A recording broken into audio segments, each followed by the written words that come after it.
Aí já tá gravando. Beleza. Bom dia, pessoal. Espero que estejam bem, né? Sábado de manhã aí não é muito fácil, né? A galera queria estar dormindo, mas vamos lá porque precisa passar na faculdade, né? O Bizu é faculdade pública, cara. Não paga mensalidade. Tá, vamos lá então fazer uma revisãozinha, pessoal. Só para ver se vocês lembram. Aula 18, termodinâmica. Aula 18 de física. A gente estudou na aula de quinta-feira, né, a primeira aula da termodinâmica, aula 18, a gente estudou trabalho, né? A gente visualizou e lembrou o que é o trabalho quando se tem uma força aplicada, né? O trabalho de uma força. E aí a gente lembrou que, ó, essa definição é interessante, essa daqui aqui de cima, aqui, ó. Trabalho é uma grandeza física relacionada à transferência de energia devido à atuação de uma força. Essa definição é interessante para vocês terem essa diferença de trabalho, terem a diferença de energia e terem a diferença de força, ok? Que às vezes o cara acaba confundindo, tá? Então é interessante essa frase que tu consegue identificar o que é o que, tá ligado? E aí nós temos aqui trabalho e energia, definição. A energia é definida como a capacidade de produzir trabalho. Outra definição interessante de se ter anotado. Ou seja, um corpo só é capaz de realizar um trabalho se possuir energia. E aí a gente eu trouxe um exemplo aqui embaixo. Que o que a pessoa vai empurrar um móvel. Oxe, bugou aqui. Voltou. A pessoa vai empurrar o móvel e aí tu consegue calcular através da distância, né? Lembrando que para se ter trabalho sempre tem que ter uma distância. Qual que foi aquela dica que eu passei para vocês lá? Se eu tiver 50 sacos de cimento na porta e eu ter que deixar na porta, eu vou ter que mexer com aquele saco, eu vou ter que trabalhar para mexer com aquele saco? Não, entendeu? Agora, se tiver o saco de cimento na porta e eu tiver que levar pro caminhão, aí eu vou ter um trabalho para fazer, entendeu? Então, um trabalho. E nisso tu faz uma força para uma certa distância, né? Então, aí gera o trabalho, ok? Então tá, daí a gente viu, depois que a gente analisou, né, a origem do trabalho, que era a matéria da Física 1, depois que a gente olhou essa origem desse trabalho, fez até um exemplo, a gente foi atrás do nosso, né, da nossa matéria, que é o quê? É o trabalho realizado por um gás, ok? É que ele fala para considerar o cilindro, tá? Ah, mas por que a gente sempre considera um cilindro? Cara, por exemplo, o carro, né, ele tem um cilindro, vamos botar aí,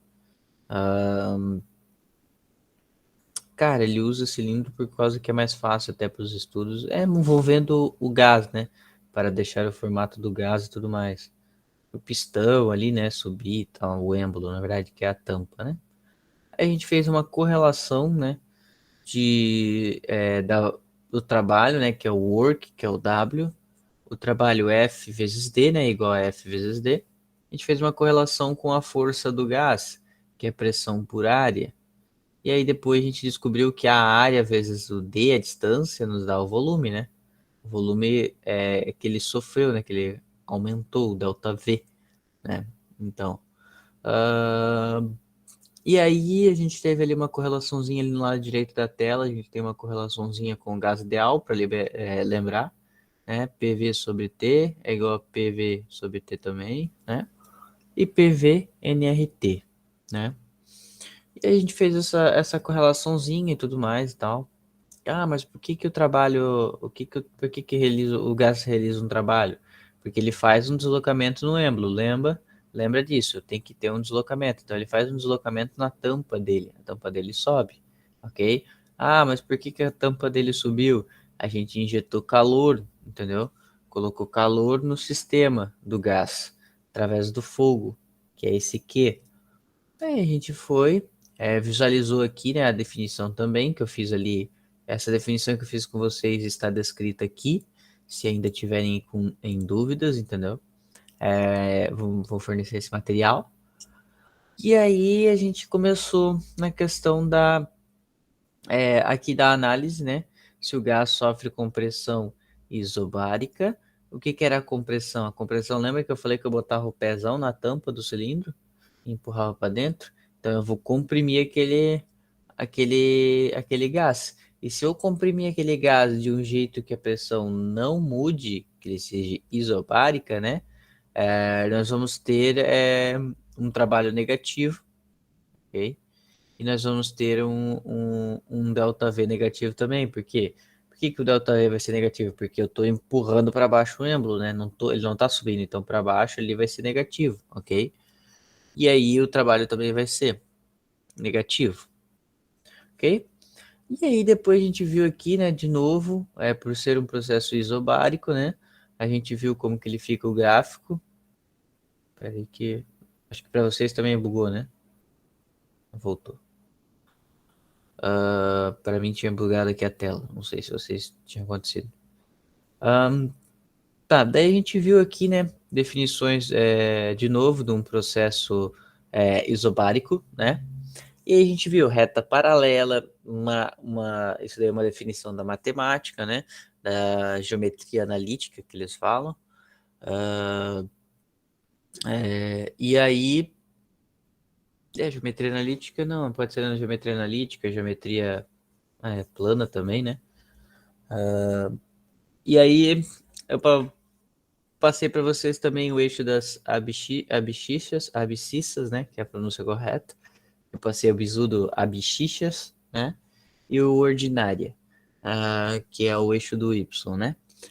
E aí ele vem e fala que o trabalho é a área. E eu comprovei para vocês ali que o trabalho é a área, porque o trabalho de um gás, ele é PG vezes ΔV. E aqui a gente tem, quando a gente lembra que quando a gente tem esse processo isobárico, tá? Que a gente pode calcular esse quadrado aí e ter o trabalho realizado, ok?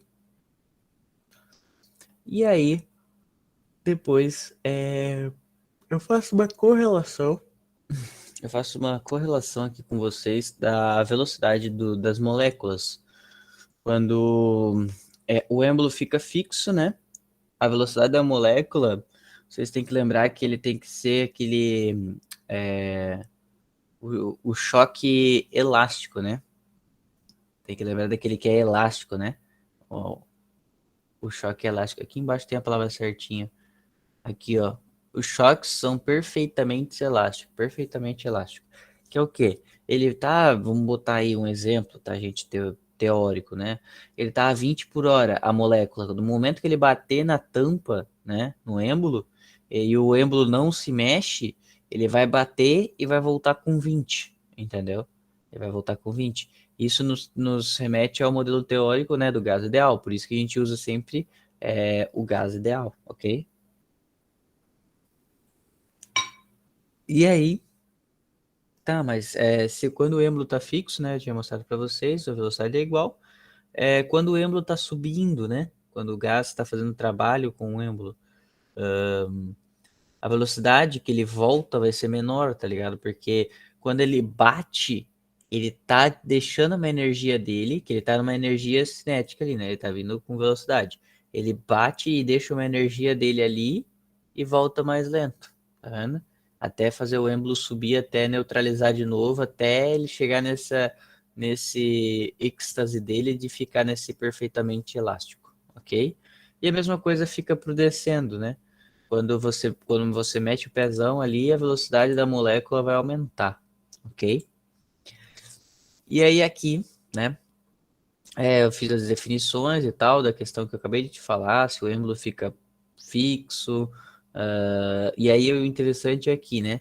Se o êmbolo sobe quando o gás se expande, né? O gás, lembra disso, o gás expandiu, tá vendo, ó? O gás que empurrou a tampa, foi o gás que empurrou a tampa para cima.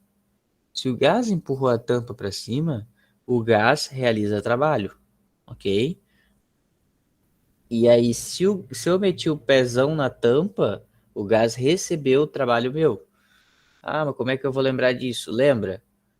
Se eu tiver que fazer uma força para levar 50 sacos de cimento a uma distância X, uma distância D, né? E eu vou fazer trabalho, né? Agora, se outra pessoa faz um drink para mim e traz, eu recebi o trabalho dessa pessoa, tá vendo? Então, se você realiza o trabalho, se foi você que fez a força que fez alterar, né? Mexer com a distância. Se não foi você, você recebe o trabalho, ok? Então, daí a gente vê aquela definição de energia interna, tá? Que durante a realização do trabalho pode ocorrer mudança da temperatura, ok? E aí aqui a gente tem, né, a variação interna da energia. Lembrando que essa temperatura ela está correlacionada com a energia interna. Essa energia interna daquela aula anterior, da aula 17, a gente trabalhou com a nomenclatura de Ezinho, tá? Ezinho. E aí aqui a gente vai trabalhar com U, ok? Como eu tinha falado. E aí vocês têm que lembrar dessa parte aqui, que a energia cinética, né, a energia interna, a energia cinética das partículas do gás lá dentro, né? Que é o que é a energia cinética lá dos gases? É a energia que o gás está, né? A energia cinética de uma molécula que está loucona.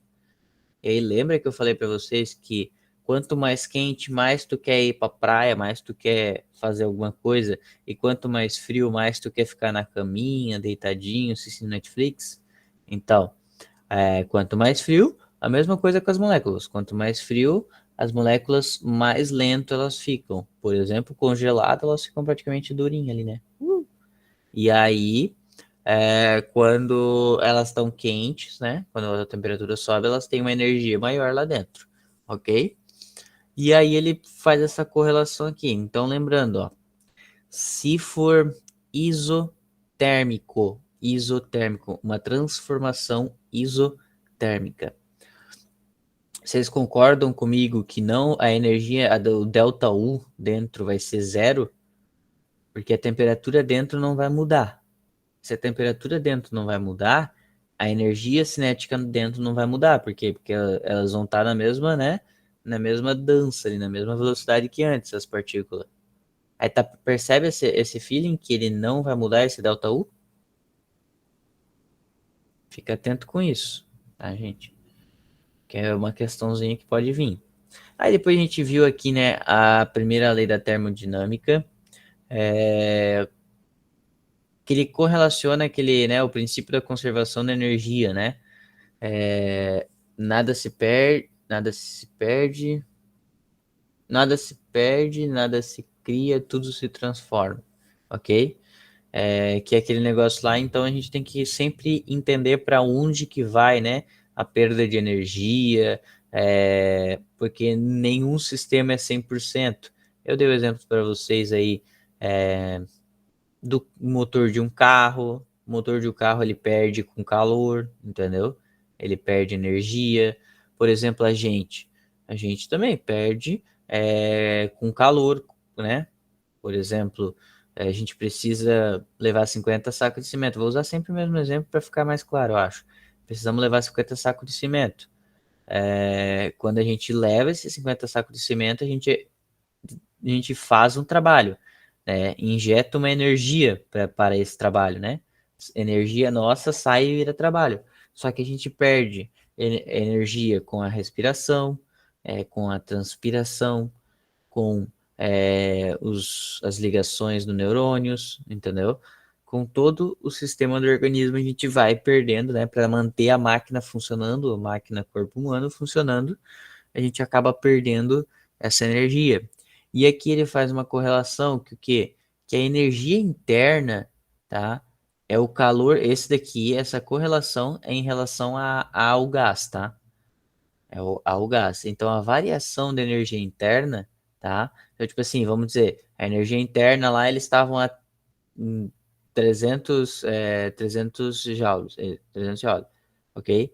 Aí ele vai para 330 joules.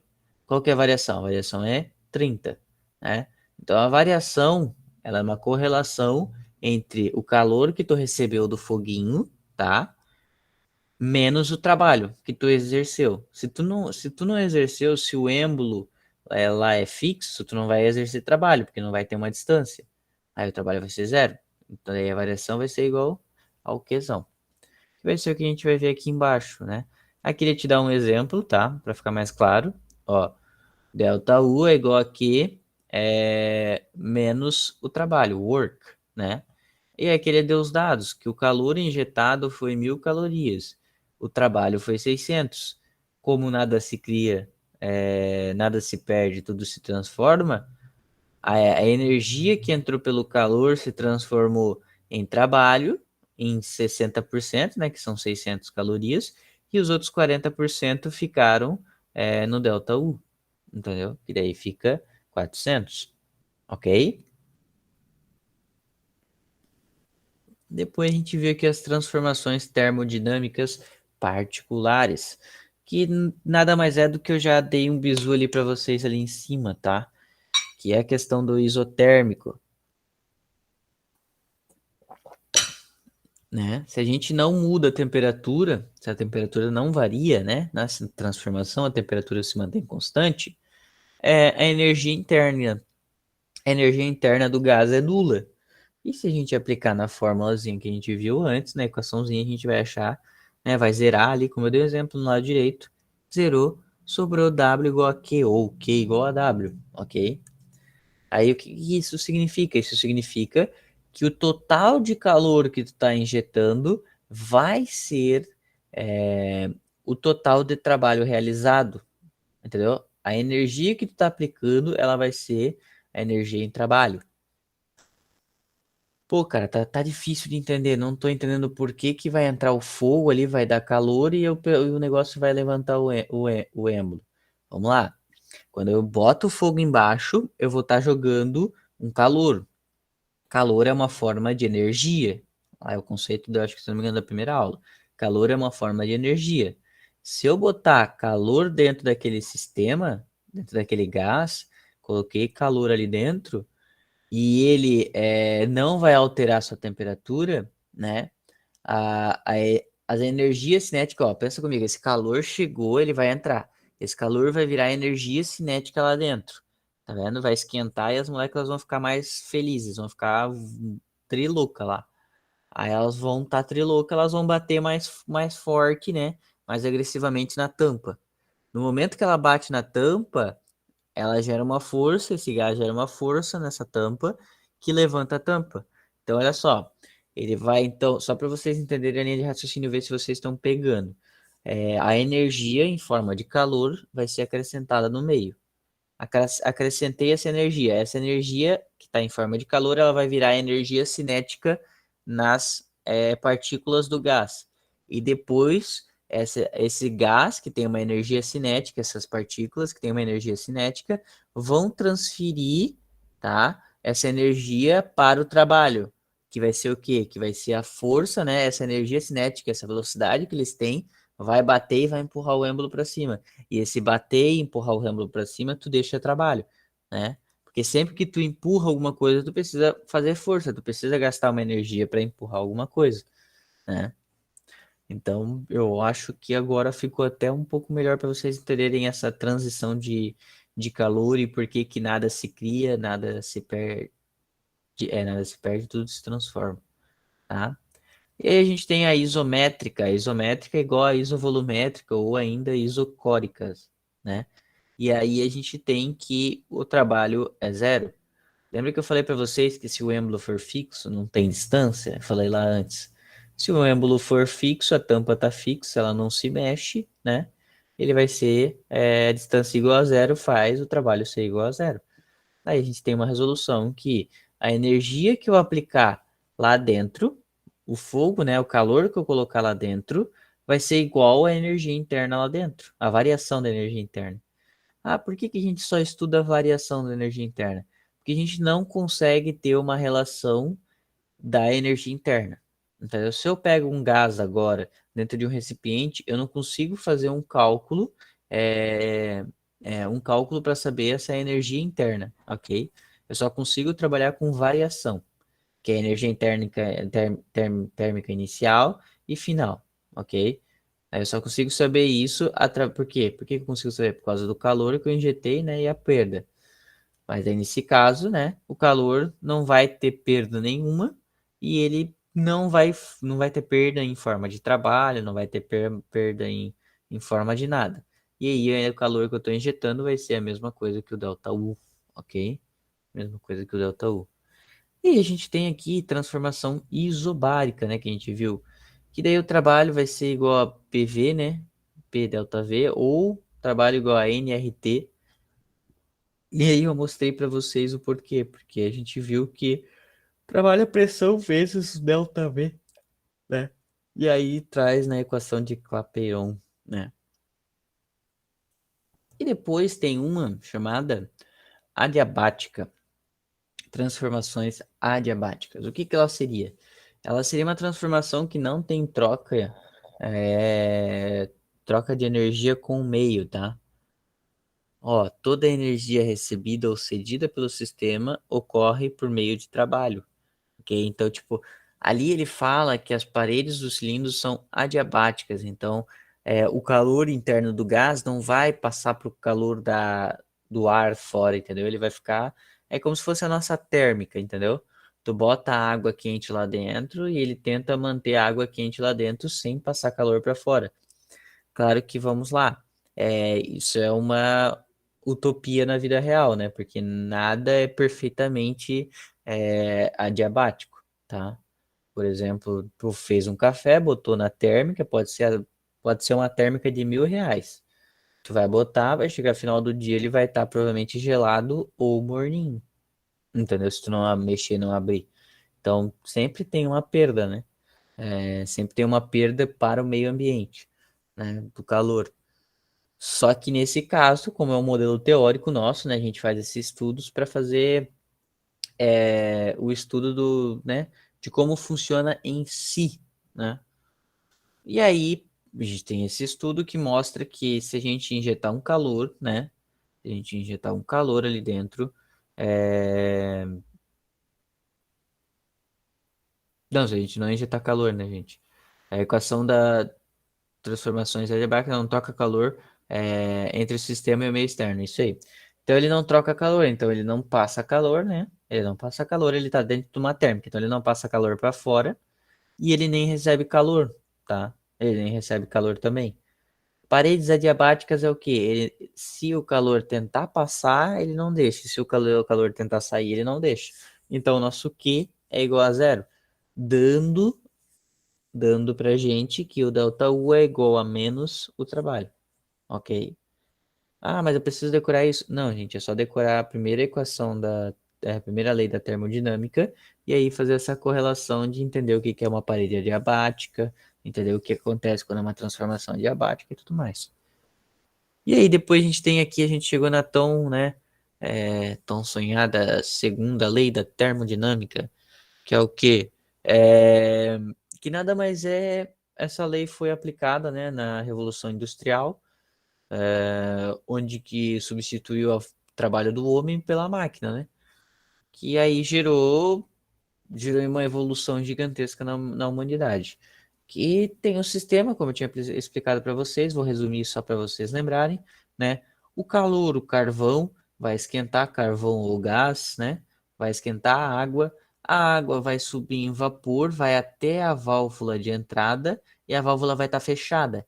E aí essa pressão lá dentro, essa energia interna, né? Essa energia interna do vapor vai aumentar.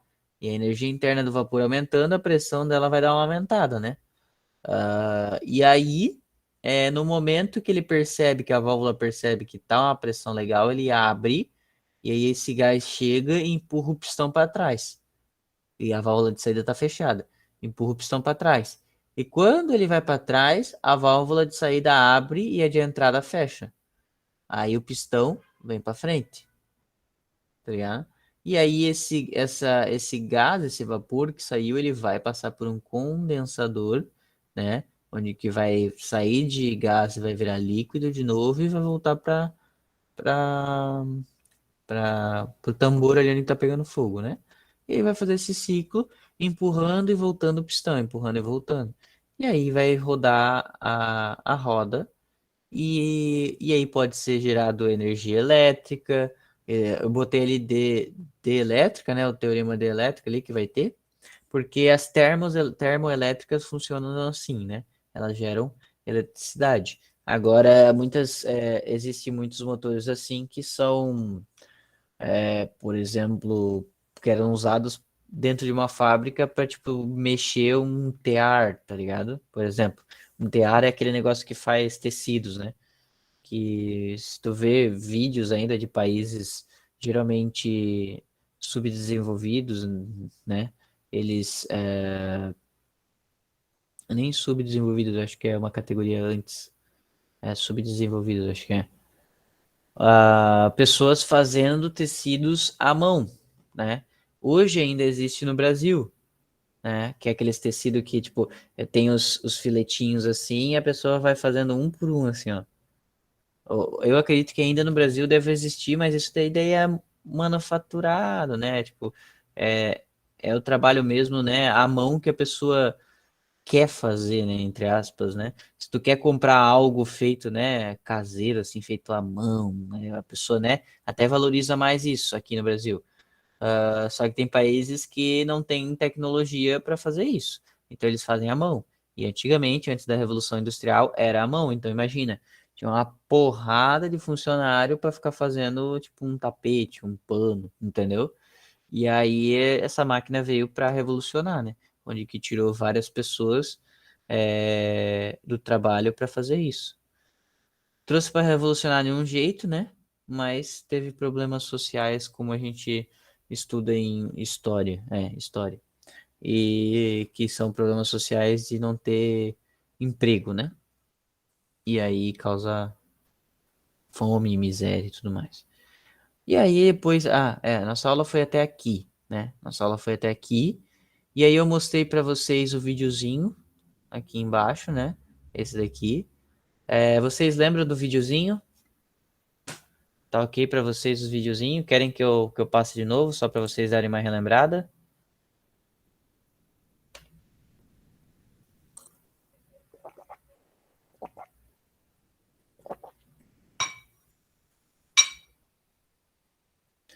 Eu vou. Ainda está fresco na memória. Tá. Só pra gente relembrar aí, né, a matéria, porque depois também vai ter um outro videozinho. Eu vou dar uma passada nessa, nessa aula aí, tá? Eu vou só tirar, porque é 3 minutinhos, 4 minutinhos. Vou parar a apresentação e vou apresentar agora com o guia aqui. Se não estiver ouvindo aí, vocês me falam, tá?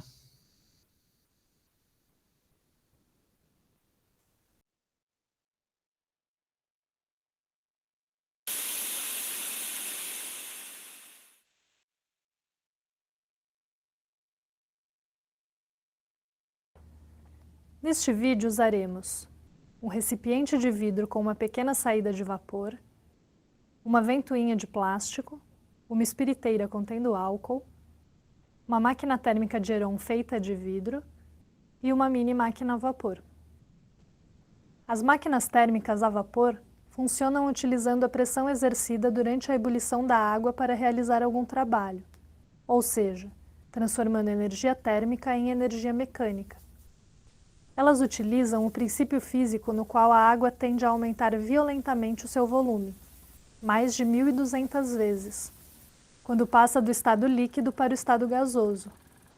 Porém, se mantivermos o volume do recipiente inalterado, haverá um aumento na pressão do vapor proporcional e pode ser usado para realizar algum tipo de trabalho. Iniciaremos nossas demonstrações com uma máquina térmica de Heron, idealizada por Heron de Alexandria.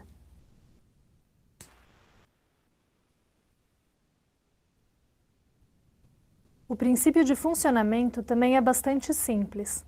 Na ebulição, o vapor sai do recipiente de vidro através dos terminais em alta velocidade, formando um binário de forças que fazem com que a máquina gire.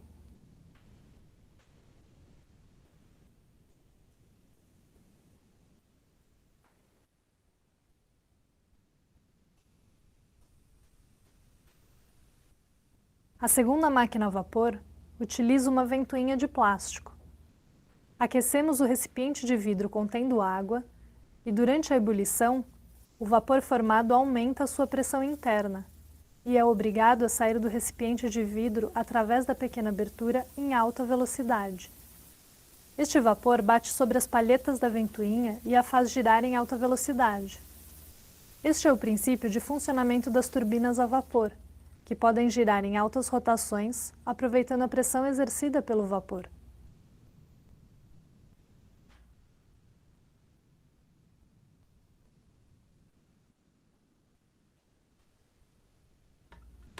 Já a mini máquina a vapor utiliza a pressão gerada na ebulição da água para empurrar um pistão e realizar trabalho sobre uma roda.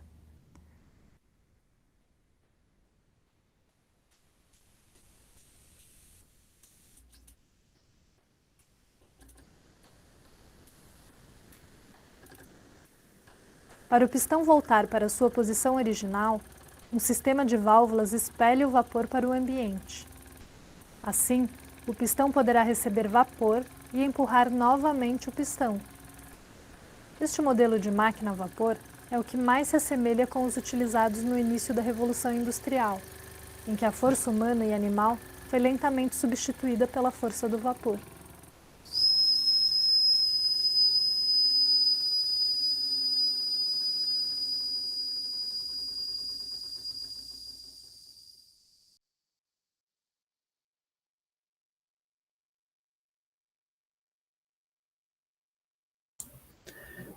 Top.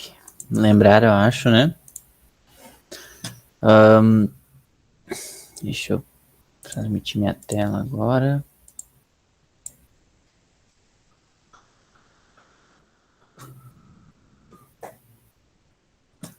Estão vendo a tela, né? Então, olha aqui. Lembra que daí eu falei para vocês da importância e tal? A gente entrou meio que uma discussão da importância da gente saber, né, ter laboratórios, né, no nosso meio. Esse daqui, ó, que vocês estão vendo aí na tela de vocês, é o galpão que eu falei para vocês lá que eu tive a oportunidade de ir. É um galpão gigantesco aqui, nem parece. Olha só, cabe quantas casas? Cabe umas 5 casas coladas, eu acho. Cara, é gigantesco. Ele tem 3 andares, é uma estrutura gigante, gigante mesmo, tá? Eu vou abrir o site só para uma mostradinha de curiosidade para vocês, né? O site deles aqui, eu tava vendo, eles não tem mostrando muito, né? Mas, tipo, ó, tem uns laboratórios que tu começa a ver a questão aqui, né, da rotação, laboratórios de química tem, e aí aqui tem competições, esse daqui é competições científicas, né? Competições científicas. Aqui tem palestra, eles têm tipo um auditório preparado para palestras em si e para experimentos. No dia que eu fui, que eu entrei lá dentro, eles estavam fazendo um experimento muito interessante em relação aos próprios gases. Só que daí na questão da própria queima do gás, né? Para usar como combustível, por exemplo. E aí, cara, tipo, o bagulho era sensacional. Por exemplo, eu sentei lá em cima, lá no último, já porque tinha uma plaquinha avisando que o barulho ia ser alto. Eles mandavam a gente tapar o ouvido. Cara, era um bagulho assim, tipo, outro nível, assim, que a gente não tem noção. Não sei se vocês já tiveram a oportunidade de ir em algum laboratório assim. E aqui eles estavam fazendo experimentos, né? Tipo, com gases. Por que quando eu queimo o gás fica vermelho? Por que quando eu queimo o gás fica rosa? Tá ligado? E aí eles foram fazer um experimento de queimar um tipo de um gás lá que eu não lembro o nome. E, cara, eles estavam usando protetor auricular, né? Que é aquele negócio. Todo o galpão tocou uma sirene para todo mundo se preparar com a explosão. Para vocês terem uma noção da altura da explosão. Eles tocaram uma sirene para avisar todo mundo que ia ter a explosão, para todo mundo proteger seus ouvidos. E todo mundo tinha que tapar seus ouvidos. E aí, nossa, os caras. Meu, parecia uma bomba aquilo lá, velho. Não sei como. Tipo, a estrutura é impressionante, sabe? Eles têm laboratórios onde que tu pode trabalhar. Aí, tipo, eles têm uma salinha, uma sala onde que eles mostram sobre o universo, tá ligado? Fica em Winterthur. Se um dia vocês estiverem por lá, cara, porra, é sensacional. Mesmo que vocês façam medicina e não tem nada a ver com, né, ciência e tal, mas dão uma pesquisada porque, meu, é muito interessante, velho. Mas tá. É que eu me empolgo, gente. Eu me empolgo porque eu achei sensacional lá o espaço mesmo. Então tá, depois eu vou mostrar outro videozinho, tá? A gente agora vai iniciar ali esse exemplo aqui que é da combustão. E o videozinho vai explicar também, mas eu quero dar uma passadinha para vocês aqui, né? Que é o seguinte, né? A partir da máquina térmica que a gente viu aqui em cima, tá? A partir da máquina térmica, outros modelos foram desenvolvidos, tá? Aqui outros modelos. No próprio vídeo a gente viu, né? Aquela máquina de Heron, né? Máquina de Heron, que é aquela de vidro que tem as duas saidinhas pelo lado, né? Que quando ele colocou no fogo ele começou a girar, né? Aí tem várias máquinas, né? Como vocês viram aquela máquina a vapor, onde que ele colocava, né? E colocava uma ventoinha aqui. Se vocês lembrarem, é diferente dessa daqui. Essa daqui foi o último exemplo que ele deu, que é da caldeira lá, né? E aí queimando e o pistãozinho a milhão lá, brrr, né? E aí existem outros modelos também, como a gente já viu no vídeo, né? E aí, por exemplo, o motor a combustão a gasolina em 4 tempos, né? É, também chamada de motor de explosão ou motor de combustão interna, né? Nosso motor, ok? Foi também uma dessas máquinas que veio, né? A partir da máquina térmica de Vaught, tá? E aí nós temos aqui, né? Esse dispositivo é utilizado para movimentar carros, ônibus, caminhões, e o ciclo descreve a combustão desse motor. É chamado Otto. Então, o ciclo de Otto, tá? Esse é o ciclo de Otto. Fica ligado que isso daqui pode vir a ser uma questão, tá? Perguntando o nome do ciclo que seu carro utiliza, tá ligado? Que é o ciclo de Otto. A gente vai trabalhar agora com o ciclo de Otto, vai ver alguns exemplos, tá? Alguns exemplos como os gráficos aqui explicando como funciona, né, o motor. Eu não sei se o pessoal já sabe como funciona. Alguém aí que tá acordado sábado de manhã aí, vocês já viram algum vídeo de como que um motor funciona de um carro?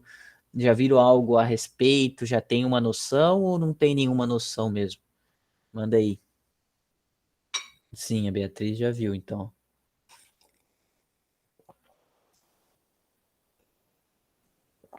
Eduardo não tem noção. Top.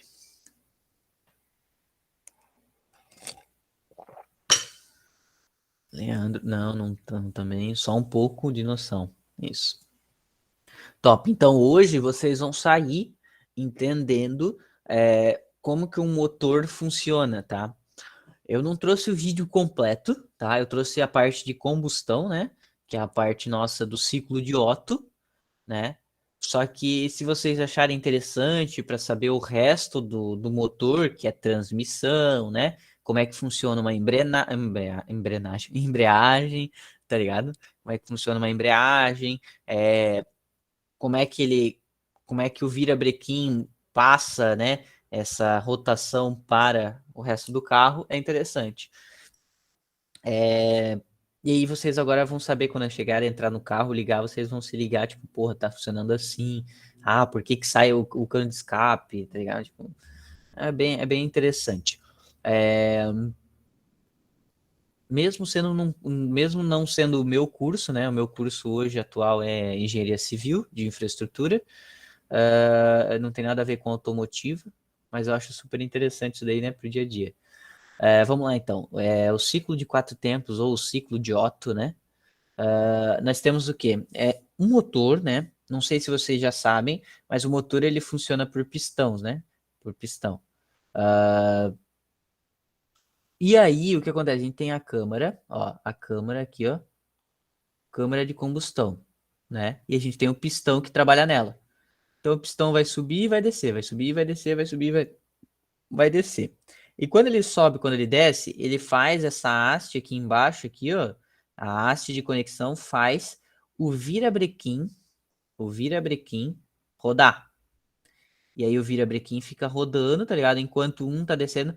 Quando a gente vê um carro, o carro ele vai estar assim, tipo, o virabrequim vai estar aqui, né? Vou desenhar bem assim brusco, tá?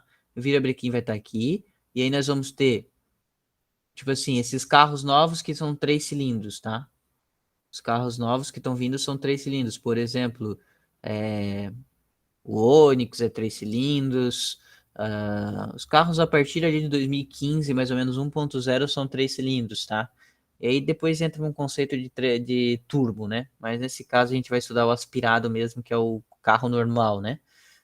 E aí a gente tem um cilindro aqui, tá ligado? O cilindro vai estar tipo, vai estar lá embaixo, o cilindro, ó, o pistão, né? O pistão vai estar lá embaixo, o pistão vai estar lá embaixo e vai estar conectado aqui em cima. E aí depois vai ter o outro lá em cima e vai ter lá embaixo. E o outro aqui em cima. Então ele trabalha assim, sabe? Um para cima, um para baixo, para ele sempre ter o torque, né? Sempre ter a força. Então os motores, não sei se já viram em algum filme, alguma coisa, que aparece tipo, eu acho que Velozes e Furiosos aparece isso, tipo, o interno do motor fazendo assim, né? Que daí ele vai, né, trabalhar vários pistões, né? Por exemplo, na época o pessoal falava aquele seis caneco, não sei se vocês já ouviram isso, ou provavelmente algum pai de vocês falando, porque carro 6 caneco hoje não existe mais, que daí são 6 cilindros. E aí quanto mais caneco que eles falam, né, 6 cilindros, ele vai consumir muito mais gasolina, né? Vocês já vão entender o porquê. Vamos lá, então aqui ele tem, né? A gente fez análise, aqui a gente tá fazendo uma análise. O pistão, né? O pistão em si. E aí a gente tem aqui em cima, ó, a válvula de admissão, tá? A válvula de admissão, onde que entra o quê? Ó, entra a mistura do ar com o combustível. Lembrando que sempre que a gente queima alguma coisa, o ar, né? O ar ele influencia na combustão, né? Se tu joga oxigênio, ele vai queimar mais fácil, ok? Se tu joga oxigênio. E aí que é o ar nosso, né? Que tem bastante oxigênio. E a válvula de escape fechada, né? Aqui ela tá fechada, ok? Mas a válvula de escape, o que que seria? Seria a válvula do escapamento, né? Seria para onde que vai a fumaça, sabe? Fumaça da queima. E aí, como é que funciona? Olha só, ele, né, já tá ligado o motor, então ele já tá em funcionamento. Aqui ele desceu, no momento que ele desceu, essa válvula abre, a gasolina e o ar entra, tá vendo? A gasolina e o ar entra, e aí eles entram e eles sofrem uma compressão, ó. A mistura é comprimida aqui embaixo, ó, tá vendo? Ela é comprimida. Então, ó, ela é comprimida porque ele tá com uma força ainda, né? Ele tá girando. Ele tava girando, então essa força vai fazer esse ar comprimir, esse ar com a gasolina comprimir. Ele vai comprimir aqui e no momento que ele chegar a uma distância X, tá? Isso não importa para nós, mas é no momento que ele chegar numa distância X aqui, se vocês entrarem no curso de mecânica automotiva, vocês vão saber a distância certinho, que é uma correlação do tamanho do pistão e tal, é tudo uma matemática em relação aqui. Chegou a uma distância X, ambas as válvulas vão estar fechadas, ó, não vai ter saída, então a pressão, né, vai aumentar. A pressão vai aumentar, porque ele está fechando, né, e não está mudando nada. Se a gente lembrar isso daí, vai ser o quê? Vai ser um ISO. Seria adiabática, na real, né? Seria adiabática. Seria adiabática. Essa daí. Seria uma pressão adiabática. Por que que seria adiabática? Porque ele não está recebendo calor de nenhuma fonte, não está passando calor para ninguém ainda. Ele está sendo só pressionado. Ele está recebendo o trabalho do pistão que está pressionando ele lá em cima. No momento que ele pressionar, a nossa vela, né, a tão conhecida vela que tem no carro, essa vela, ela vai fazer uma faísca, ó. Pá! No momento que ela fazer faísca, né, como é combustível, a gasolina, ela vai, tipo, meio que explodir, né? Claro que é uma explosão bem calculada, né? E vai fazer esse pistão empurrar com muita, mas muita força para baixo. E pum, vai empurrar para baixo. No momento ele vai para baixo e aqui o sistema, né? O sistema vai girar aqui embaixo e vai fazer ele subir. No momento que ele subir, como já queimou tudo, vai ter só a fumaça. Aí no momento que ele sobe, essa válvula abre e a fumaça, ó, sai fora e vai pro cano de escape do carro. Entendeu? E aí volta e repete esse ciclo. No momento que ela sobe, ela tira a fumaça, ela vai descer e já vai injetar a gasolina com o ar. E aí faz todo o ciclo de novo. É assim que o motor funciona, ok? Esse é, em suma, o ciclo de Otto, tá? E aí, tá, para mostrar esse ciclo de Otto, eu vou mostrar aquele videozinho para vocês, que tá aqui embaixo, que vai ser bem interessante.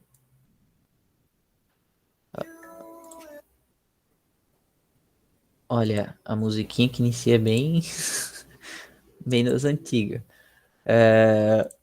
Mas a ideia é pegar a explicação mesmo, tá, gente? Se tiver muito alto, vocês avisem.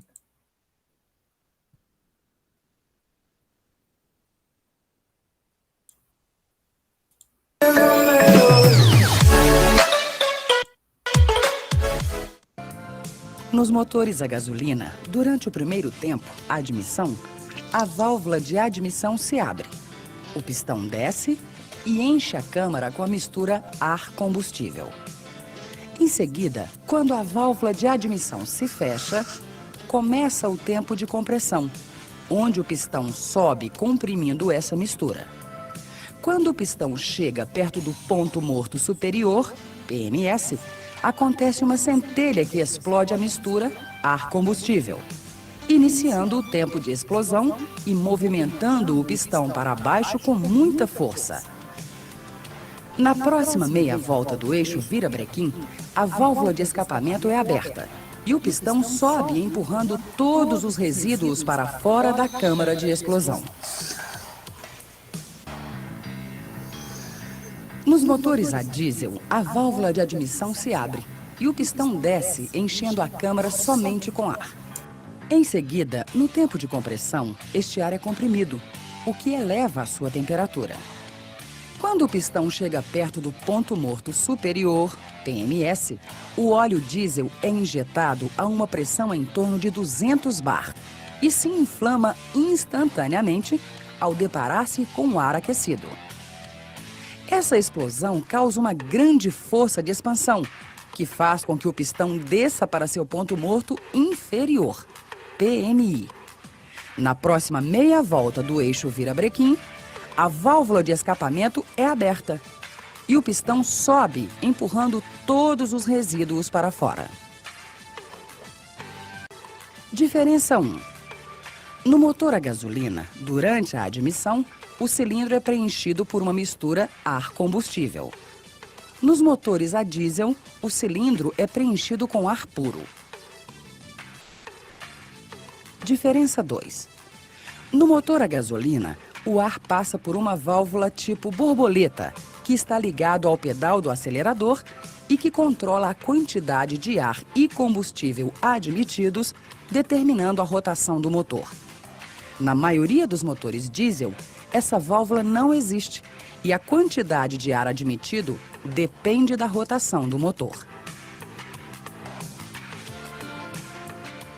A câmara de combustão de um motor de ciclo Otto a gasolina é entre 8 e 11 vezes menor que a capacidade cúbica do cilindro, o que determina uma taxa de compressão entre 8 e 11 por 1. No caso do diesel, a câmara é entre 16 e 24 vezes menor que a capacidade cúbica do cilindro, significando uma taxa de compressão muito mais elevada, entre 16 e 24 por 1. A taxa de compressão está diretamente ligada à temperatura do ar dentro do cilindro. Quanto maior a compressão, maior a temperatura. No motor diesel, a temperatura do ar comprimido pode chegar a 800 graus centígrados. Já no motor a gasolina, ela não deve passar de 450 graus. No motor a gasolina, o ar e o combustível são comprimidos dentro do cilindro. Com a a centelha da vela, essa mistura explode, empurrando o pistão para baixo com grande intensidade de impacto. Já no motor a diesel, o combustível só é injetado perto do momento máximo de compressão.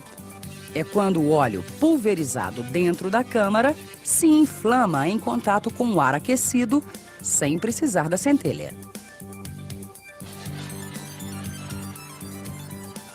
Outra diferença está na força criada por cada modo de combustão. A explosão cria um impacto muito intenso, mas com pouca duração, como se fosse uma martelada na cabeça do pistão. Isso faz com que os pistões do motor a gasolina tenham um curso menor para aproveitar melhor a intensidade do impacto. Já nos motores diesel, a expansão acontece de acordo com a queima, na medida em que o combustível é injetado. A força de expansão não é tão intensa, mas tem uma duração maior, agindo como um empurrão. Por isso, o curso do pistão no motor diesel é maior. Nesse tempo, não há diferenças entre motores, pois quando o pistão sobe, empurra os gases resultantes da combustão para fora do cilindro. O motor a gasolina admite e comprime a mistura ar-combustível. O motor a diesel comprime somente o ar. O controle de rotação no motor a gasolina é feito pela borboleta de aceleração. No motor a diesel, esse controle é feito pela bomba injetora. A taxa de compressão e a temperatura alcançada dentro do cilindro do motor a gasolina são menores que no motor a diesel. O motor a gasolina se utiliza de uma centelha para inflamar a mistura. O motor diesel não. A injeção do combustível no motor a gasolina acontece no tempo de admissão. Já no motor a diesel, acontece no tempo de compressão. A expansão no motor a gasolina é forte, mas tem pouca duração. Já no motor a diesel, não tem tanta força, mas dura mais tempo.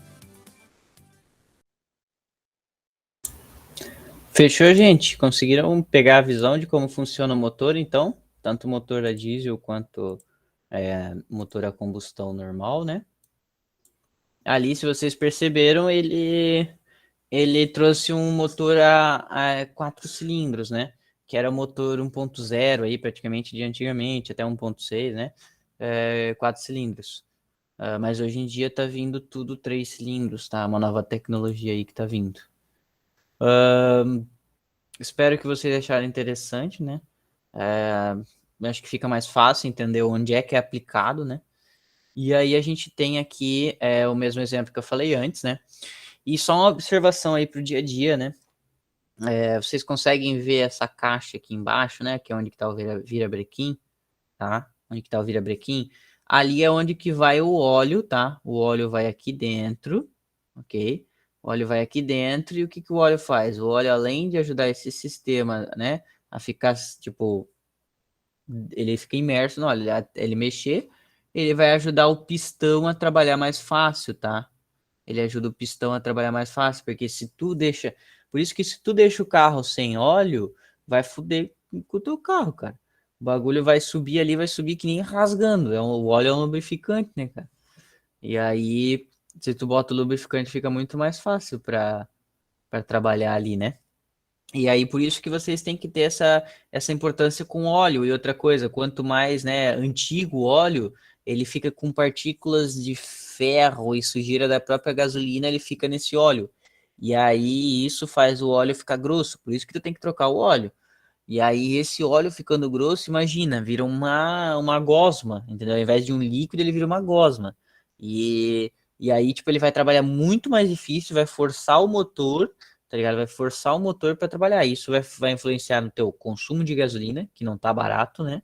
Consumo de gasolina, durabilidade do motor, entendeu? Então, por isso que ficar sempre atento com a troca de óleo, entendeu? E com a verificação de óleo, ok? Porque se não tiver o óleo, pode fundir o motor. O que seria fundir o motor? Seria, se eu não me engano, solidificar isso daqui praticamente, ó. O calor vai ser tanto, tá ligado? O atrito vai ser tanto aqui, que ele vai grudar isso daqui com isso daqui, tá ligado? Vai grudar e o pistão não trabalha mais. E aí, aí fica atento com essa parada do óleo. Geralmente, tá? A parte de baixo aqui, se não me engano, é o cárter. Como eu disse, não é a minha especialidade em automotiva, né? Mas se eu não me engano, aqui embaixo é onde que fica o cárter, que eles chamam. E muitos carros, antigos carros atuais, eu acho que não vem com isso daí mais, que eles têm o protetor de cárter, que é uma chapa que fica embaixo para proteger. Que é tipo de tu passar na lombada e pô, né? Quebrar isso daqui. Então tu bate no cárter, ok? Carros novos, pelo que eu vi, não estão vindo com cárter, tá? Por que que os carros novos não vêm com cárter? Porque eles vêm com outro sistema que quando você bate de frente, o motor cai no chão. Ah, por que que o motor cai? A ideia de o motor cair é que ele não venha para cima da sua perna, entendeu? Que ele não venha para cima da sua perna. Então, só para vocês entenderem, quando eles falam de cárter, né? Ou se tu estiver andando com o carro sem protetor de cárter e dá ele numa lombada e vê que tá vazando óleo, provavelmente vai ser onde que fica o virabrequim, tá? Que é o cárter em si, ok? Então só para tirar essas dúvidas do dia a dia, então sempre fica atento com óleo, água, porque a água ela refrigera o sistema, se eu não me engano aqui por fora ela refrigera o sistema, tá? Se eu não me engano, aqui por fora ela refrigera o sistema, e se tu não tem água, né? Essa da água realmente eu não lembro para onde que refrigera. Mas se tu não tem água, ele também vai esquentar, né? O óleo ele não esquenta. O óleo facilita não esquentar fácil, né? E tudo isso vai influenciar. Outra observação para os carros a gasolina, né? Que tem é a vela nossa, né? Que está aqui em cima. Essa vela vocês têm que sempre, né? Verificar ela, ver quando ela foi trocada, porque quanto mais antiga, o trabalho dela começa a ficar errôneo muitas vezes, tá ligado? Não faz o foguinho direito. E aí ele não faz a melhor, né? A melhor explosão ali, ok? Então, bisus aí pra vida, né? De como funciona. Tá, aí vamos lá então. A gente tem o que é o rendimento de uma máquina, né? O que é o rendimento de uma máquina térmica? Se você está trabalhando, você tem um rendimento, né? Você está trabalhando na empresa e você tem um rendimento que é o que? Quanto que você fez em quantas horas, né? Mais ou menos. Então, o seu rendimento no trabalho. Você consegue fazer 100%? Você consegue render? Hoje eu vou render 100% nos meus estudos. Ninguém consegue render 100%. Por quê? Porque a energia que tu vai aplicar para tentar entender ali o conteúdo, né, no nosso corpo, né? A gente pode perder com distração, né? Perdemos com distração, olhando para o lado, ou podemos perder, né? Podemos não, a gente sempre perde com suor, né? Respiração e tudo mais. A mesma coisa funciona para as máquinas térmicas, tá? Por exemplo, a máquina térmica esse MT é máquina térmica, que é aquela primeira que a gente viu lá. Então, o calor, né? O calor vai ser aplicado sobre aqui, esse ciclo aqui que tem aqui, ó. Esse ciclo, vamos colocar que é é o trabalho que aquele gás faz no pistão, sabe? Que empurra o pistão para lá e para cá. É o trabalho que o gás faz no pistão. Pô, essa daqui vai ficar até mais fácil de você entender, ó. Se eu olhar de novo aquela foto lá, tu concorda comigo que eu tenho uma perda, ó? Na verdade, uma perda é a fonte fria, Tá vendo que eu tenho uma perda? Por exemplo, por que é chamado fonte fria? Vamos imaginar. Se eu tô com calor lá, eu tô queimando, né? Queimando aquela caldeira lá, né? Na caldeira aqui. E aí aqui eu tenho uma bancada, ó. Eu tenho uma bancada onde que, né, eu apoio o negócio. Tu concorda comigo que o calor do fogo, ele não vai passar 100% para dentro da água? Né? A gente sempre tem uma perda. Por quê? Porque um pouco do calor vai para essa chapa, entendeu? Vai esquentar essa chapa aqui. Um pouco desse calor vai para esquentar o solo. Um pouco desse calor vai esquentar o ar. Um pouco desse calor vai esquentar só o ferro do negócio. Então a gente tem uma perda, né? Não é todo o calor que é aplicado do fogo, né?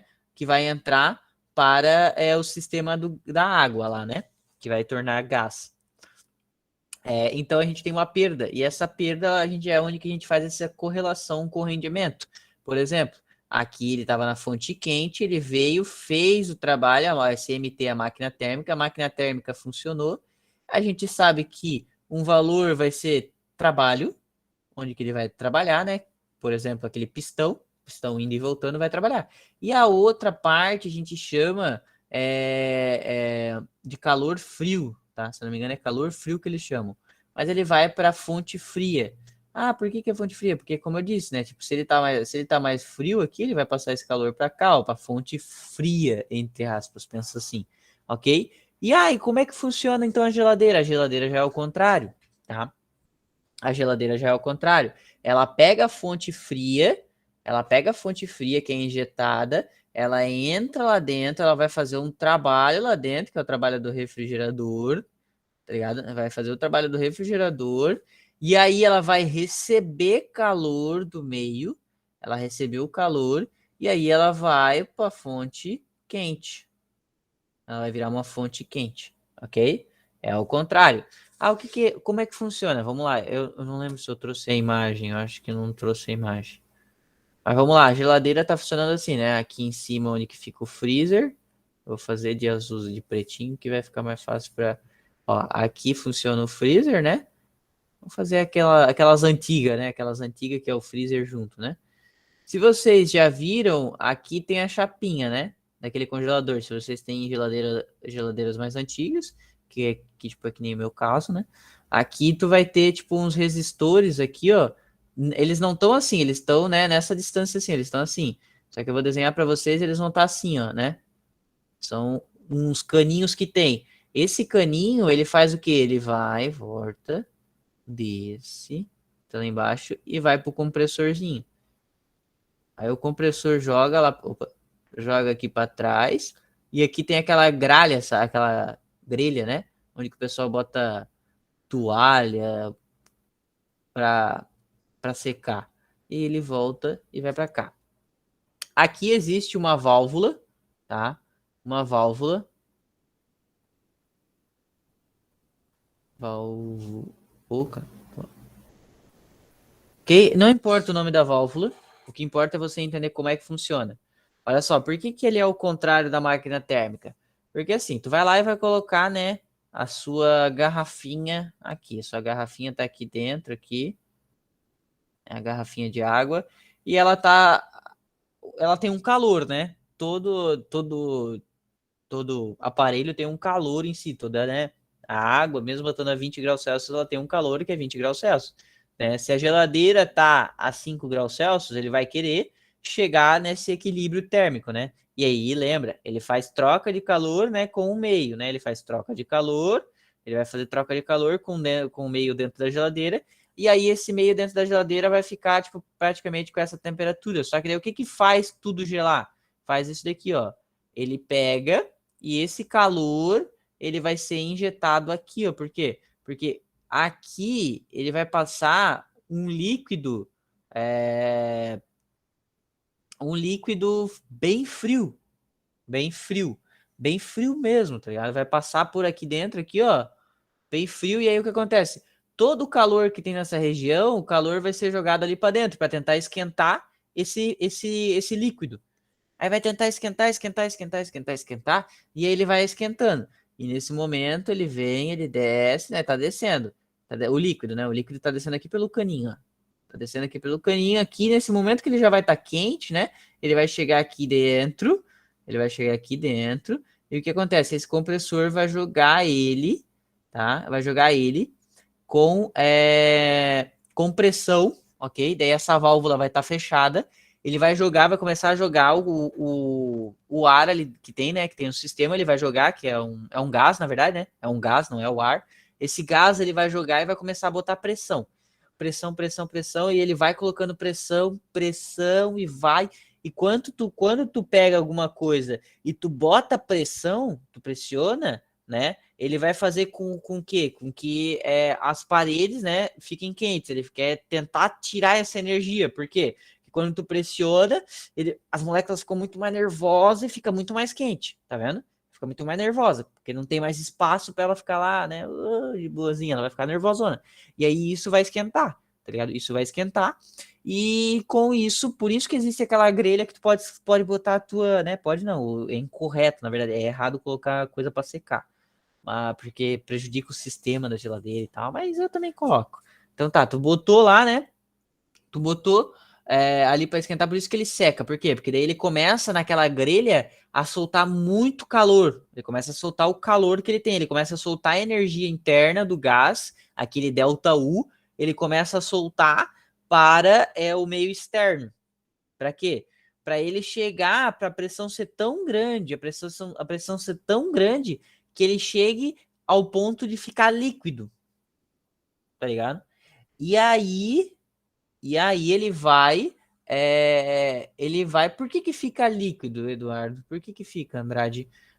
Pelo seguinte fato, quando tu pressiona, ele vai soltar o calor, vai soltar, e a temperatura interna vai diminuir do gás, a temperatura interna do gás vai diminuir, tá vendo? Porque ele tá soltando calor com o meio externo, ele tá dando energia pro meio externo, então ele vai ficar mais gelado, eles vão ver que as moléculas vão estar tão pressionadas que não vão mais nem conseguir mexer, entendeu?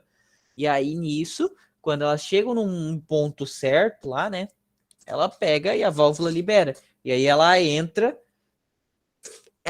no sistema e faz a mesma rotatividade. Ela entra com gelada, né? Ela entra sem calor e começa a absorver o calor interno da geladeira. Por isso que o frio é a ausência do calor, na real, entendeu? Então, tipo, ele vai tirar todo o calor lá de dentro. É assim que funciona uma geladeira.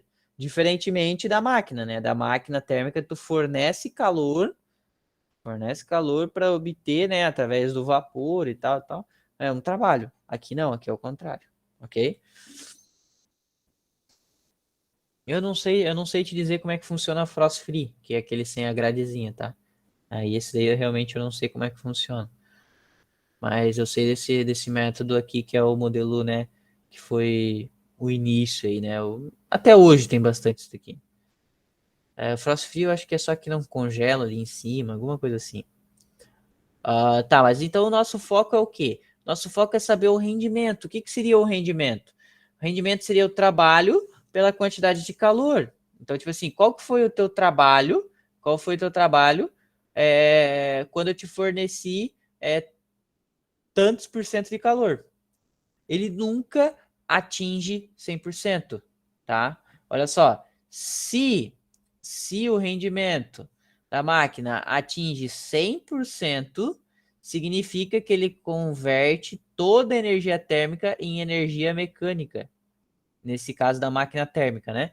Mas isso é uma utopia. Isso a gente sempre tem as perdas, então nunca vai ter um rendimento 100%, tá bom?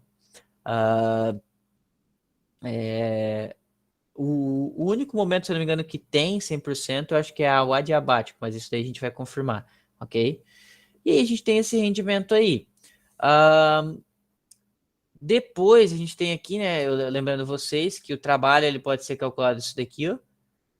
O trabalho ele pode ser calculado o Q, né, sobre o QB, tá? Aqui QB não, que é QA, né? Fonte quente, ó, fonte quente menos a fonte fria, a gente pode calcular desse jeito, tá? E aí, se eu jogar nessa correlação, porque tem fórmula, tipo assim, eu prefiro, né, pegar a visão desta fórmula aqui, ó, eu prefiro pegar a visão.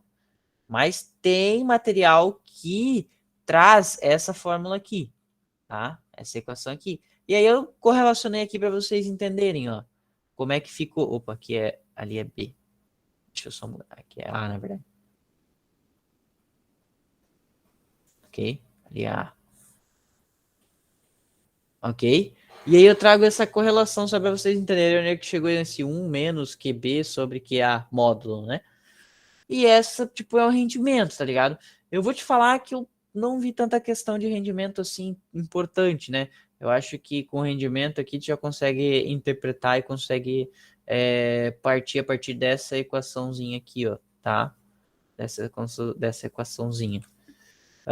E aí que ele fala, porém, não é possível, ó, o que eu falei antes, né? Porém, isso não é possível devido à perda de calor durante a operação do dispositivo, levando um rendimento sempre menores de 100%.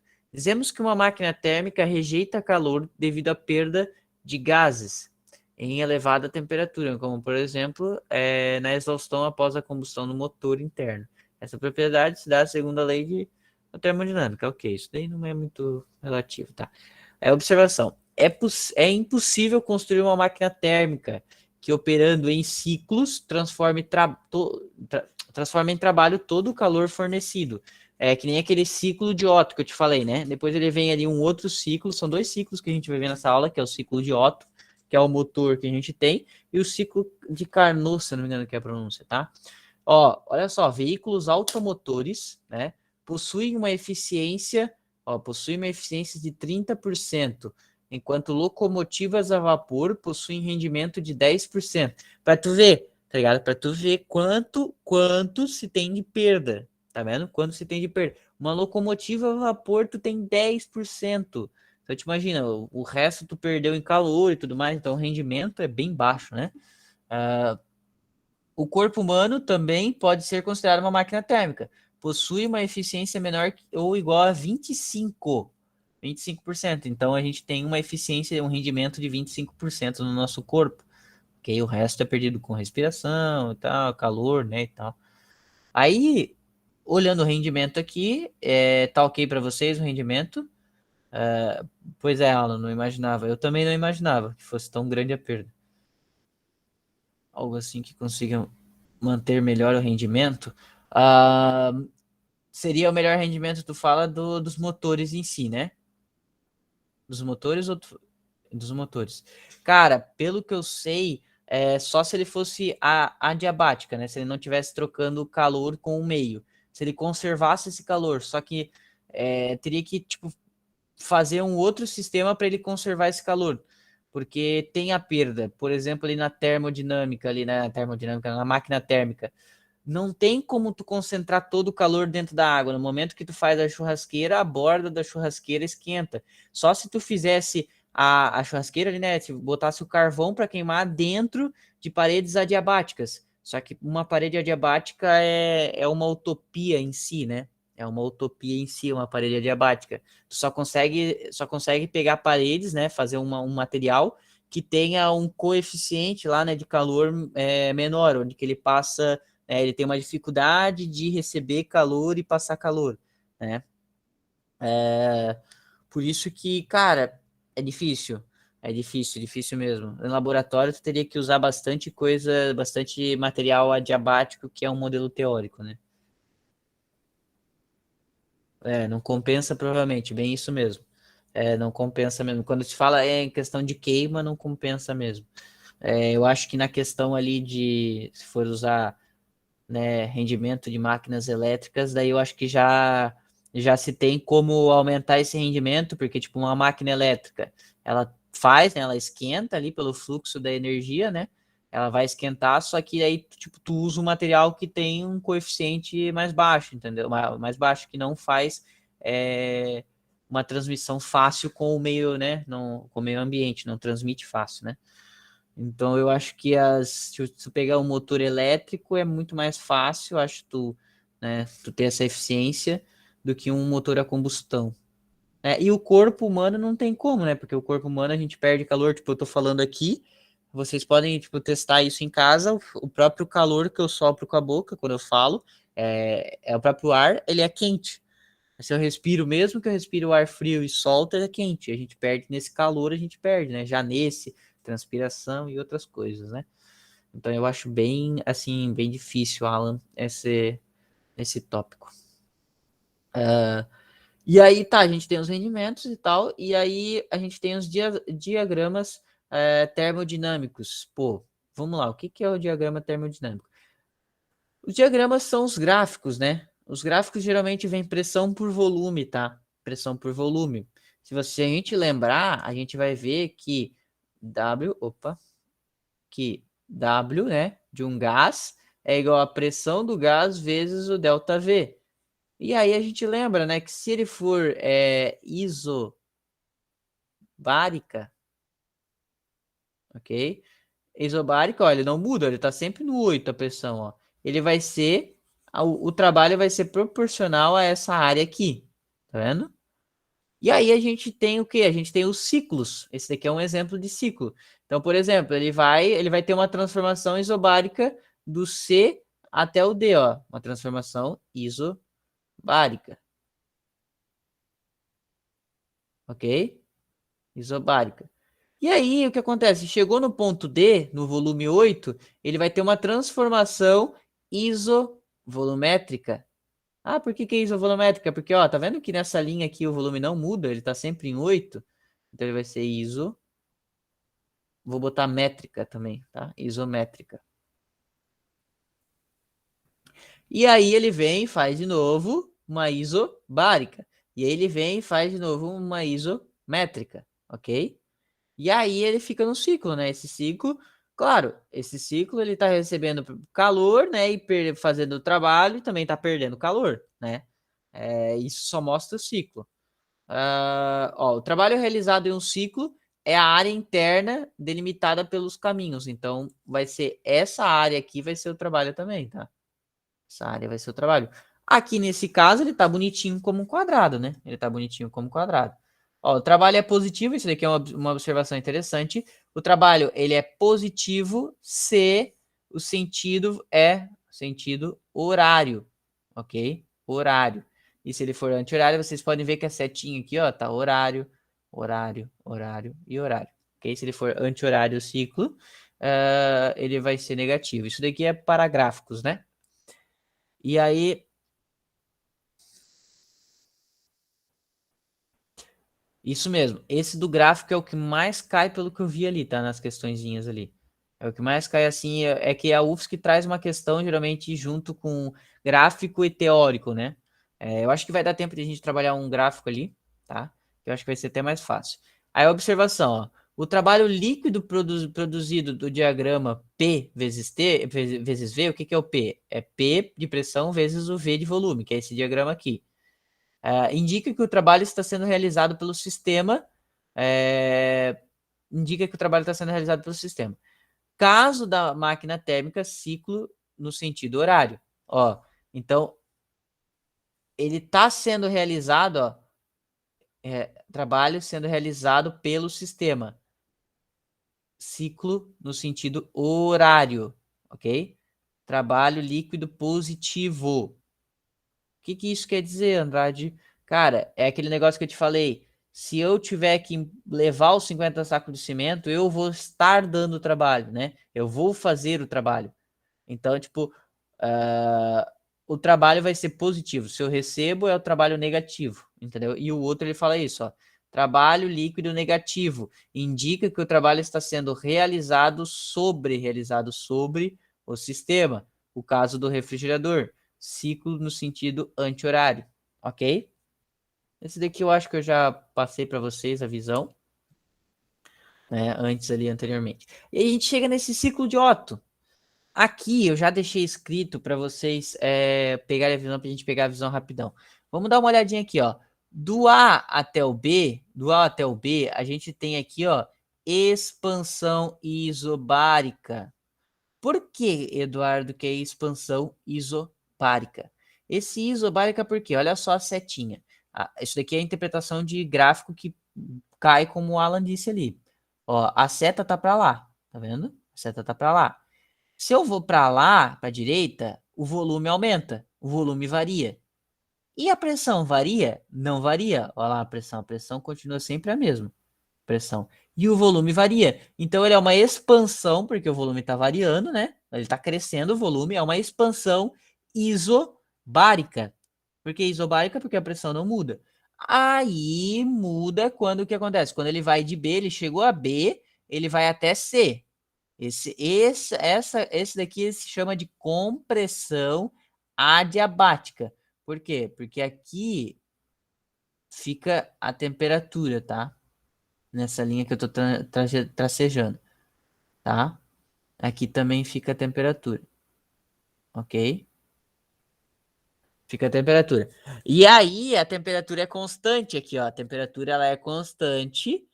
E ela é constante, e o que acontece? É uma compressão, por quê? Porque ela tá vindo da direita para a esquerda, ela tá diminuindo o volume. Ela vai diminuir o volume, só que ela vai aumentar a pressão. Então, ela é uma compressão adiabática.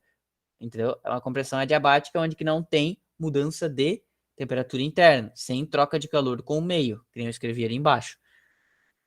Depois ele vai de C a D, ele tem o quê? Uma transformação isovolumétrica. Ele não vai mexer o volume dele. E ele vai ter a combustão, que vai ser o momento lá do motor que a faísca dá o puff. Aquele momento, antes de empurrar o pistão para baixo, é a combustão. Ele vai queimar tudo ali dentro primeiro para depois empurrar para baixo. Tá ligado? E essa combustão é de C a D. Ok? Onde que o volume não influencia, só que a pressão cresce muito, entendeu? Pode ver, a pressão estava em C, ela vai crescer lá para D, e o volume não vai mexer. E essa pressão faz o quê? Faz empurrar o pistão para baixo, que vai fazer esse de D a E, que é uma expansão adiabática, onde que ele não vai perder temperatura, ele vai empurrar para baixo, e ele vai acontecer essa expansão devido ao aumento da pressão, tá? Quando eu queimo, ele vai aumentar a pressão com tudo, sem mexer o volume, sem mexer o pistão, né? E aí, no momento que ele queimou tudo, que ele vai estar com uma pressão tão grande, ele vai mexer o pistão. Claro que a gente olha no videozinho, a gente vê ele funcionando meio que empurrando o pistão ao mesmo tempo que ele queima, né? Porque acontece muito rápido mesmo. Mas antes dele empurrar o pistão, ele queima tudo, entendeu? Ele queima tudo. Ele faz a combustão. E ele volta do D para o E, né? E aí tem a expansão adiabática, que nem eu falei, e do E para o B. Aí ele volta E para o B, tem as saídas dos gases, onde que o volume ele fica transformação volumétrica, isso. Transformação isovolumétrica, onde que acontece uma transformação isovolumétrica, que é o quê? Que é a saída dos gases. Tipo, ele abre ali, o gás está com pressão lá dentro, tá? Ali ele mostrava que o pistão empurrava o gás para fora, né? Mas esse EB aqui, ele é o quê? Aquela válvula de escape abriu, o pistão tá lá embaixo. No momento que ela abrir aqui, né? Abriu, o gás vai estar com pressão, então ele já vai sair, entendeu? E aí depois ele vem nessa de B a A com uma pressão, né? Uma compressão isobárica, tá? Isobárica, e vai estar aberto ainda para tirar o restinho, né? Para tirar o restinho do gás. Mas de início, no momento que abriu a válvula, o gás já quer sair, porque ele está com pressão, entendeu? E aí depois o pistão sobe. Claro, isso é falando bem lentamente. Vocês viram como acontece realmente ali, né? Como a gente acha que acontece, porque o motor trabalha muito rápido, ok? E aí, depois desse daqui, esse ciclo de Otto que a gente vê nos motores a combustão, a gente tem o ciclo de Carnot, tá? Em meados do século tal, um cientista propôs uma máquina térmica de rendimento máximo, rendimento máximo. Então, esse ciclo de Carnot, tá? Esse ciclo de Carnot, ele nos amarra a questão do máquina térmica de rendimento máximo, tá? Estabelecendo um ciclo que ficou conhecido como ciclo de Carnot. Nenhuma outra máquina térmica tem rendimento maior, operando entre as máquinas entre as mesmas temperaturas, ok? Ilustra o funcionamento do ciclo, tá, da máquina operando aqui, tá? No ciclo de Carnot. Que é o quê? Daí ali ele funciona um pouco diferente, mas é quase a mesma pegada. Olha lá, ele começa aqui no ar, né? Expansão isotérmica, né? Porque ó, a temperatura continua normal, ó, a temperatura aqui. Então ele vai vir para o B, vai fazer um isotérmico. Depois ele vai vir do B, ele vai para o C e ele vai fazer uma adiabática, tá? Uma expansão adiabática. Depois uma compressão isotérmica e depois uma compressão isotérmica adiabática de novo, ok? Tá ok para vocês aí? Eu sei que é meio complicadinho, mas eu acho que o ciclo de Otto é o mais importante, tá? Carnot pode vir, mas se vocês lembrarem que é onde o rendimento máximo aí o que acontece? Aí o rendimento, como é que é o rendimento de uma máquina de Carnot? Máquina de Carnot é esse aqui, ó, rendimento de C, né? 1 menos temperatura de 1 sobre temperatura de 2, ok? Eu acho que essa parte aqui não deve cair muito não, tá? Mas dá uma olhada porque pode, né? Pode vir a cair. Que eu só botei, né? T1 é a temperatura da fonte fria e T2 é a temperatura da fonte quente, ok? e a gente tem T1 sempre será maior que zero, ok? Logo, a eficiência de uma máquina térmica nunca atingirá 100%, tá? Isso é matematicamente, se T1 vai ser sempre maior, né? Se o T1 sempre vai ser maior aqui,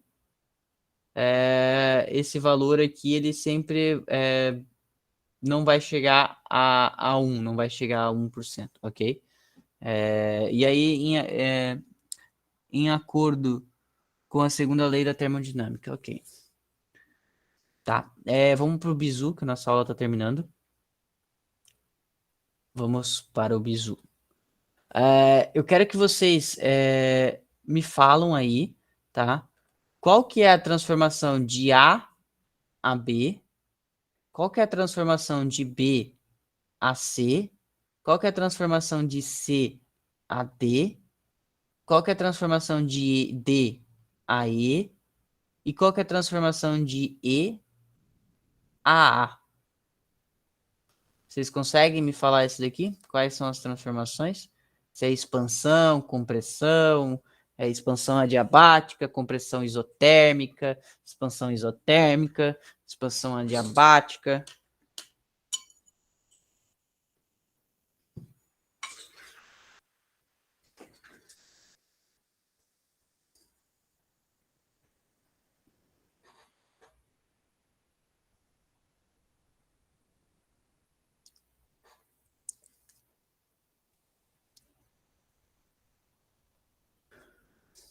O Alan estragou a minha. O Alan estragou o meu questionamento.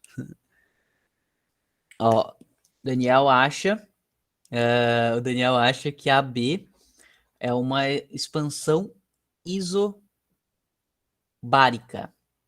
Essa daí o Daniel tá certo. Expansão isobárica.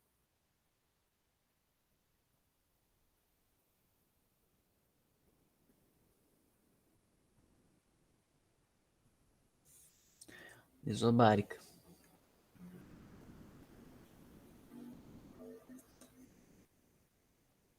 Por que ela é uma expansão isobárica? Ó, a pressão não muda. A pressão vai ser sempre a mesma e o volume vai aumentar, né? Vou botar o ciclo para cá, ó. Ele corre assim, tá? Vou botar a setinha.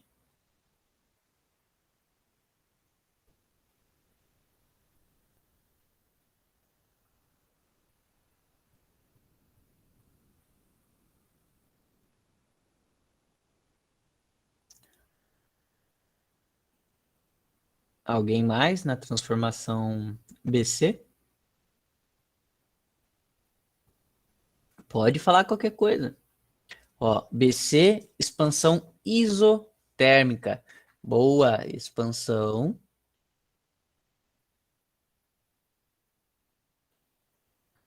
isotérmica. Tá correto. Por que é isotérmica? Ó, vamos dar uma olhadinha. Tá? A temperatura ela continua sempre a mesma, ok? E o volume vai aumentar aqui embaixo. Então, é uma expansão isotérmica. Agora, de C a D.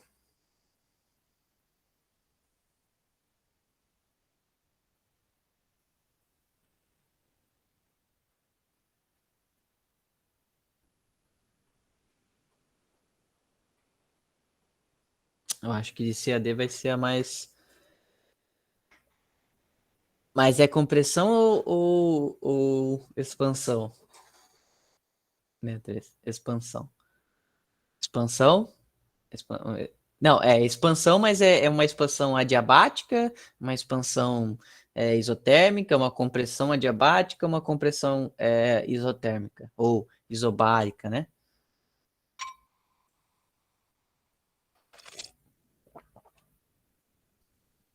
Expansão adiabática. A Beatriz mandou certo, adiabático. Ela foi o primeiro ali, só que tem que atentar que ele vai perguntar geralmente expansão e compressão. Ó, se vocês olharem de B a C, ele vai ter o que? Ele vai para lá, ele vai aumentar o volume. Então é uma expansão.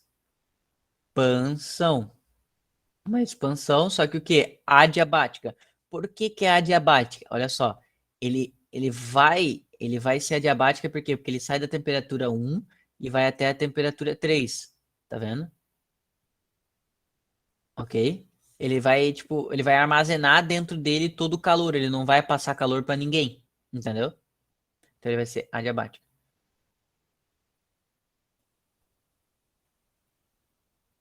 Ok? E agora de D a E. Qual que vocês acham que é? D a E, o Daniel mandou compressão isobárica. Isso aí, compressão isobárica. Por que que seria compressão isobárica? Vamos ver. O volume está diminuindo. Se o volume está diminuindo, eu estou comprimindo alguma coisa. E a, e a pressão continua sempre 1. Tá vendo? Ela continua sempre 1. Então, ela vai ser uma pressão isobárica. E aí, agora a gente quer saber qual que é de E a A.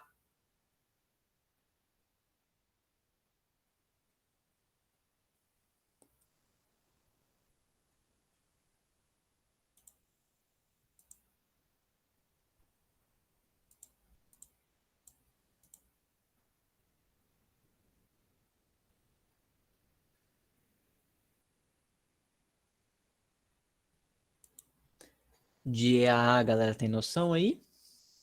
Tem uma isovolumétrico.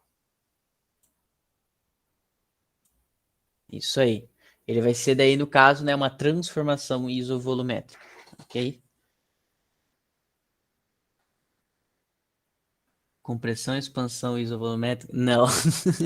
Não existe, porque fica, dá aquela travada, né? Será que existe compressão ou expansão isovolumétrica? Não, porque senão não tem a compressão, né? Se ele é isovolumétrico, né? Dá uma, dá uma travada. Daí ele fica transformação, tá? Fica transformação isométrica, eu vou botar assim, tá? Para vocês se acostumarem que isométrica é a mesma coisa que isovolumétrica. E qual que é o outro iso que também é igual a isovolumétrico? Vocês lembram? Isocórico. Boa, Beatriz. Isso aí, isocórico. Pode ser isovolumétrico, isométrico ou isocórico. Ok? Pô, então, eu acho que é isso daí, tá? Acho que é isso daí. Espero que esse conteúdo de termologia, né? Eu me confundi tudo isso quando eu fiz física 2. Nossa, pior que a gente confunde ela, pior que confunde mesmo, cara, meu. Essas transformações, expansões. Só que se o cara pega a visão do gráfico, acho que fica até mais fácil. Claro que, né, tem pessoas que mesmo olhando o gráfico, tudo, não conseguiram pegar, mas se não conseguiram, lembra, só perguntar, abrir o microfone e falar agora, né, ou mandar para o monitor, ou quiser falar comigo, é só falar com o Alan que ele passa o meu contato, tá? Vocês têm alguma dúvida, pessoal? Tudo ok para vocês até aqui? Manda só um ok ali, fazendo favor. Ok, beleza, beleza. Então é isso aí, né, gente? Quero agradecer vocês aí pela participação. Hoje foi a minha última aula com vocês. Foram 8 aulas no total, né? Abrangendo todo o tema de termologia, né? O estudo do calor, vamos botar assim, né? Do calor, tudo mais, né? De como funciona, né? E aí a gente viu durante todas essas 8 aulas, a gente viu a termometria, né? Onde que a gente lembrava dos estados e tal, da passagem de calor, Celsius para Kelvin, né? Depois a aula 16, que foi calorimetria, o que era calor específico, curva de aquecimento, né? Depois a gente foi para gás ideal, como a gente calcula, como a gente faz nas transformações, PV, né? E tudo mais. E depois a gente foi ali para a nossa última aula, que foi a termodinâmica, né? Que eu acho que foi a aula mais, digamos assim, pesada, com muito conteúdo, muita coisa, né? Quero agradecer vocês novamente, agradecer o pessoal que está vendo pelo YouTube também, depois, né, da aula aqui de ficar gravada. pela compreensão. Se eu errei alguma coisa, peço que vocês entrem em contato e avisem, tá? Me avisam sobre algum erro, alguma coisa. E é isso aí, gente. Eu espero ter sido o mais claro possível para vocês, ter passado de um jeito tranquilo, um jeito fácil, um jeito compreensivo, tá? Se eu não fiz, peço desculpa a vocês, mas essa foi a ideia. Aqui eu te coloquei uma questãozinha, mas é o mesmo mapinha, né? Só aí vocês conseguem resolver depois daquelas transformações ali que a gente fez antes. Então, agradecer vocês. Obrigado pelos elogios aí no chat, tá? Obrigado, tal. Obrigado aí pelo muito obrigado de vocês e tal.